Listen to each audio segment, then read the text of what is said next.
میں گھر کا سودا خریدتا ہوں محلے کے دکاندار سے. دو وجہ سے. ایک تو یہ کہ سب سے بڑی وجہ تو یہ کہ یار یہ چھوٹے چھوٹے دکانداروں کی تو واٹ لگ جائے گی اگر ہم سارے بڑے بڑے مال سے خریدیں گے. ایک وجہ یہ ہے, اور بھی بہت ساری وجوہات ہیں, وہ چھوڑو. اب یہ بڑے بڑے مالز میں ہوتا کیا ہے, یہ ہے سودی نظام کی برکتیں, یعنی نحوستیں. یہ لوگ کروڑوں روپے قرضہ لے لیتے ہیں بینک سے اور ایک بہت بڑا مال بنا لیتے ہیں. میں نہیں کہہ رہا 100% لوگ ایسا کرتے ہیں, میجورٹی ایسا کرتی ہے پوری دنیا میں. اب یہ جو کروڑوں روپے آپ کے ہاتھ میں آ گئے, یہ آپ کی خون پسینے کی کمائی نہیں ہے, یہ باپ سے وراثت میں نہیں ملی جو باپ دادا کی کمائی ہو جو اب اولاد میں ڈیوائیڈ ہو رہی ہے. اچانک ایک آدمی کے ہاتھ میں اتنا پیسہ آتا ہے, وہ کروڑوں اربوں روپے کی انویسٹمنٹ کر کے بڑے بڑے مال بنا لیتا ہے, اور گلی محلے والا جو باپ دادا سے کماتے کماتے جس کے پاس چند لاکھ روپے آئے ہیں, اس کے کاروبار کی ایسی کی تیسی. یا تو کروڑوں روپے انویسٹمنٹ ہو رہے ہوتے نا قرضہ لیے بغیر. قرآن کیا کہتا ہے, کئی لا یکون دولتم بین الاغنیاء منکم. اللہ نے مال کی تقسیم کا طریقہ, بزنس کا طریقہ وہ رکھا ہے کہ دولت چند ہاتھوں میں مت سمٹے, نہ سمٹے دولت. یہ سودی نظام ہے جس کی نحوستیں ہمیں نظر آ رہی ہیں. کیا آپ اتنا پیسہ بینک سے اٹھا کے, آپ کا کچھ بھی نہیں ہے اس میں, آپ کی کمائی نہیں ہے, وہ قرضہ لے کے جب آپ بزنس شروع کرتے ہو آپ کا پیسہ تھوڑی ہے وہ, آپ نے تو چند فیصد سود دینا ہے اس کو. تو آپ اتنی بڑی انویسٹمنٹ کر کے اتنے نوٹ چھاپنا شروع کر دیتے ہو, اور جس کے پاس یہ انویسٹمنٹ اتنی نہیں ہے اس کی ایسی کی تیسی, سارا کراؤڈ آپ کی طرف چلا آتا ہے. اگر یہ قرضے کا نظام ختم ہو جائے تو پھر آپ کیا کرو گے؟ جتنے پیسے جیب میں ہوں گے اس سے مال بناؤ گے, جو کہ اتنا بڑا بنانا آپ کے لیے ممکن بولو نہیں. پھر ایک محلے میں 20 دکانیں ہوں گی, اب وہ 20 دکانیں ختم ہو کر ایک ہی آدمی کے ہاتھ میں بڑے بڑے مال آ گئے ہیں, اسی کی برانچز پوری دنیا میں کھل رہی ہوتی ہیں, سارا پیسہ سمٹ کے چند ہاتھوں میں آنا شروع ہو جاتا ہے. یہ کسان لوگوں کے ساتھ کیا ہوتا ہے؟ آپ نے بینک سے 1 ارب روپے قرضہ لیا, سارے کیلے ساری گندم آپ نے 1 سال پہلے بک کر لی کہ یہ مجھے ملے گی. اب ساری پیداوار چند ہاتھوں میں آ رہی ہے. جنہوں نے کیلے کی تجارت پہ, آم کی تجارت پہ, گندم کی تجارت پہ قبضہ کیا ہوا ہے. اسلام ان کی بدماشیاں کرنے نہیں دیتا, کیونکہ اسلام کس کا دین ہے؟ اللہ کا دین ہے نا. تو اللہ نے اس وجہ سے سود کو حرام قرار دیا. خیر یہ ایک بڑا لمبا چوڑا ٹاپک ہے. آپ خریدیں مال سے, شاپنگ ناجائز نہیں ہے, لیکن یہ جو بڑے بڑے مال بن گئے نا اتنے اربوں روپے کی سرمایہ کاری کر کے, یہ اربوں روپے اکثر لوگوں کے پاس یہ پیسہ سود کا ہوتا ہے. اگر سود اللیگل ہو جائے, سودی بینکاری ختم ہو جائے تو پیسے کی سرکولیشن نیچرل ہوگی. پھر اتنے بھاری بھرکم قرضے کوئی کسی کو دے گا نہیں. آپ کہہ سکتے ہو بھائی دے گا اور پروفٹ میں شرکت کی بیس پہ دے گا. بات یہ ہے کہ پروفٹ میں شرکت کی بیس پہ جب بینک پیسہ دے گا آپ کو, تو یہ بھی تو خطرہ ہوگا کہ لاس ہو گیا تو لاس میں بھی بینک شریک, اس لیے وہ قرضوں کو محدود کرے گا, پھر نگرانی بھی کرے گا. تو اتنی زیادہ پیسے کی سرکولیشن ہوگی نہیں. خیر میں لمیٹڈ کی بات کر رہا تھا. دیکھو گورے نے ہمارے ساتھ کیا مذاق کیا ہے, یہودی نے ہمارے ساتھ کمپنیوں کو لمیٹڈ کر دیا. اب انشورنس کمپنیاں بھی لمیٹڈ ہوتی ہیں. میں سادہ دیسی زبان میں سمجھاتا ہوں آپ کو, جبکہ اسلام میں یہ لمیٹڈ کا تصور نہیں ہے. اب میں آپ کو سادہ زبان میں سمجھاتا ہوں. فرض کرو میں ایک کمپنی ہوں, سمجھ میں آ رہا ہے؟ میں کیا ہوں؟ ایک کمپنی. مجھے بیٹھے بیٹھے نوٹ چھاپنے کا خیال پیدا ہو گیا. اسلام کہتے ہیں ریڑھی لگاؤ, ٹماٹر بیچو, تجارت کرو. احل اللہ البیع وحرم الربا, خرید و فروخت کو اللہ نے حلال قرار دیا ہے, سود کو اور جوئے کو اللہ نے حرام کر دیا. مشرکین جب جوا کھیلتے تھے نا تو اس میں غریبوں کو دیتے تھے. اسلام نے اس جوئے کو حرام قرار دیا کہ غریبوں کو دینا ہے, حلال ذریعے سے تجارت سے پیسہ کماؤ اور غریبوں کو دو. جوا جیت کے غریبوں کو دو گے, اس میں جوئے کا گناہ ملے گا, غریبوں کو صدقے کا ثواب نہیں ملے گا. اب دیکھو اسلام نے کیا کیا, جوئے پہ پابندی لگا دی.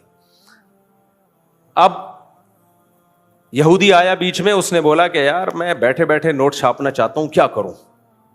میں بیٹھے بیٹھے نوٹ چھاپنا چاہتا ہوں, کیا کروں؟ تو میں نے کیا کیا, 10 بندے لیے, ان 10 بندوں کو بولا, میں انشورنس کو بالکل آسان زبان میں سمجھا رہا ہوں, دیسی سٹائل میں نے 10 بندوں کو بولا کہ آپ لوگ ہر مہینے مجھے 1 لاکھ روپے دے دیا کرو. فار ایگزامپل, اتنی بھاری قسط ہوتی نہیں, ایک مثال سے بات سمجھا رہا ہوں. تو میرے پاس مہینے میں کتنے آ گئے؟ 10 لاکھ. یہ ریڈی لگا کے آئے, پان گٹکے کی دکان کھول کے آئے ہیں. پان گٹکے والے کو بھی کچھ محنت کرنی پڑتی ہے کتھا چونا لگانے کے لیے. یہ آ گئے فری پھوکٹ کے 10 لاکھ. آپ مجھے کیوں دیں گے؟ میں آپ کو کہوں گا دیکھو اس 1 لاکھ کے بدلے میں آپ انشورڈ ہو جاؤ گے, آپ سیو ہو جاؤ گے, آپ محفوظ ہو جاؤ گے. منجن یہاں سے اسٹارٹ. اصل میں یہ محفوظ نہیں ہو رہے, محفوظ میں ہو رہا ہوں جو بیٹھے بیٹھے ہر مہینے 10 لاکھ روپے جمع کر رہا ہوں 10 آدمیوں سے. اب وہ 10 آدمی چونکہ وحی کی تعلیمات سے آشنا نہیں تھے, وہ مغربی دنیا کی صبح و شام گورا ایسا, شاخ سڑکیں, ڈھکن less gutter, attitude, nice to meet you, وہ ان چیزوں سے متاثر ہے. کیونکہ میٹرک بھی کیا اس نے, انٹر بھی کیا ہے, گوروں کو ہی پڑھا ہے اس نے. وحی کی تعلیمات نہ اس نے کبھی پڑھی, نہ اس کی کبھی سمجھ میں آئی. اس نے اگر ایم اے اسلامیات بھی کیا ہے تو اس میں پڑوسیوں کے حقوق سے آگے کچھ بھی نہیں ہے. حقوق پھر بھی نہیں ادا کر رہا ہوتا پڑوسیوں کے. ہمارے پڑوسیوں نے تو امید ہے ایم اے اسلام, پتہ نہیں, خیر اب آپ کو کیا پتا اپنے کون سے پڑوسی کی بات ہو رہی ہے. میں اپنے پڑوسی کی غیبت بھی کرتا ہوں تو غیبت نہیں ہوتی.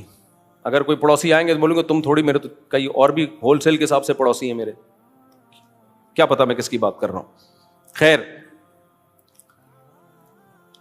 تو اب کیا کیا ہم نے, میں نے 10 آدمیوں سے 1 لاکھ روپے جمع کر لیے. میں بیٹھے بیٹھے کتنے ہو گئے؟ 10 لاکھ. وہ دیں گے کیوں؟ میں کہوں گا بھائی دیکھو, اگر تمہاری ٹانگ ٹوٹی تو تم انشورڈ ہو.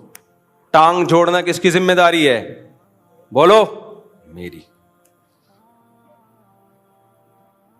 پہلے میں نے چیک کر لیا کہ اس کی ٹانگ واجب الٹوٹی تو نہیں ہے, واجب الٹوٹ تو نہیں ہے, ایسی تو نہیں ہے کہ کبھی ٹوٹ سکتی ہے. میں نے دیکھ لیا اس کو بائک بھی چلانی آتی ہے, ہر چیز میں ایکسپرٹ ہے, 99% چانس یہ کہ اس کی ٹانگ نہیں ٹوٹے گی, لہذا میں نے اس کی ٹانگ کی انشورنس کر لی. دوسرے کو میں نے کہا تمہارے گردے سیو ہیں, انشورڈ ہیں, تمہیں کڈنی کا کوئی پرابلم ہوا تو علاج کس کی ذمہ داری ہے؟ میری. پہلے میں نے چیک کر لیا اس کمبخت کے گردوں میں کوئی مسئلہ تو نہیں ہے, پیتا لمٹ میں ہے یا زیادہ پیتا ہے, کیونکہ تھوڑا سا بھی فالٹ ہونا تو پھر انشورنس کمپنیاں اس کو لفٹ نہیں کراتی, یا لفٹ کراتی ہیں تو پھر کس 1 کے بجائے 2 لاکھ کر دیں گی وہ. تیسرا آیا, میں نے اس کو بولا تمہاری گاڑی کی میں انشورنس کرتا ہوں, اگر گاڑی کو ایکسیڈنٹ ہو گیا تو میں ریپیئر کر کے دوں گا. 5واں آیا, وغیرہ وغیرہ ایسے کر کے.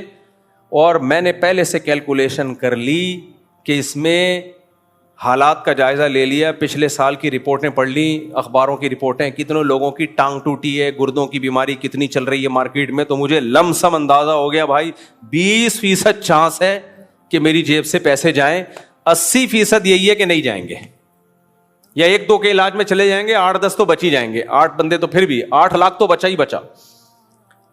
یہاں سے میں نے نوٹ چھاپنا شروع. اب چونکہ اسلام ان بدماشیوں کو نہیں مانتا, یہ بدماشی بھی کرتے ہیں, اور کمال کی بات یہ کہ اس پہ لیبل لگاتے ہیں کہ یہ انسانیت کی خدمت ہے, ہم آپ کو سیکیور کر رہے ہیں. ارے بھائی تم ان کو سیکیور نہیں کر رہے, یہ کمپنی اپنے آپ کو سیکیور کر رہی ہیں. اور ایک خاندانی بدماشی پتہ ہے میں نے کیا کی, بہترین قسم کی. میں نے کہا یہ میں معاملہ نہیں کر رہا, میں تو شخص ہوں نا, یہ کمپنی کر رہی ہے معاملہ جس کا میں اونر ہوں, یا 4-5 آدمی اونر ہیں, اس کے شیئر ہولڈر ہیں, ہم تو کر ہی نہیں رہے. لہذا اب اصولی طور پر میں جب آپ کو سیکیور کرتا ہوں کہ آپ کی ٹانگ ٹوٹ گئی تو میں علاج کراؤں گا, اس کے بدلے میں آپ مجھے ہر مہینے 1 لاکھ روپے دے رہے ہو, تو اگر آپ کی ٹانگ پہ 15 لاکھ کا خرچہ آیا تو میری ذمہ داری ہے یا نہیں ہے, جو معاہدہ ہوا تھا اس کی روح سے, کہ میں آپ کا علاج کراؤں. تو میں نے اپنے آپ کو سیو یہ کیا کہ یہ کمپنی لمیٹڈ ہے. کیا مطلب؟ کمپنی کے پاس پیسہ ہوا تو تیری ٹانگ کا علاج کرائے گی, نہیں ہوا تو پتلی گلی سے نکل. یہ ہے حرام خوری جو کافر تمہارے ساتھ اور کفریت طاقتیں تمہارے ساتھ کر رہی ہیں. اور تم 3 پیس سوٹ اور ٹائی لگا کے جا رہے ہوتے ہو, انشورنس کمپنیوں کو پروموٹ کر رہے ہوتے ہو, بولتے ہیں مولوی لوگوں کو تو بس حرام کہنا آتا ہے, انشورنس حرام, یہ حرام, وہ حرام. مولوی اس لیے کہتا ہے, اس سے مولوی کو کوئی لڈو کھانے کو نہیں ملتے.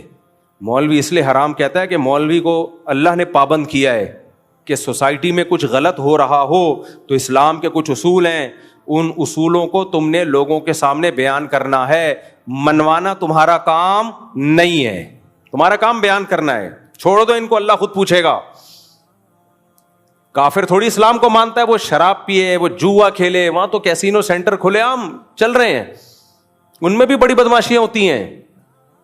وہ بھی اوپنلی جوے نہیں ہوتے, ان میں بھی شروع میں جتوایا جاتا ہے پھر ہرایا جاتا ہے. بڑے بڑے ڈرامے چل رہے ہیں. سمجھتے ہو گے نہیں سمجھتے؟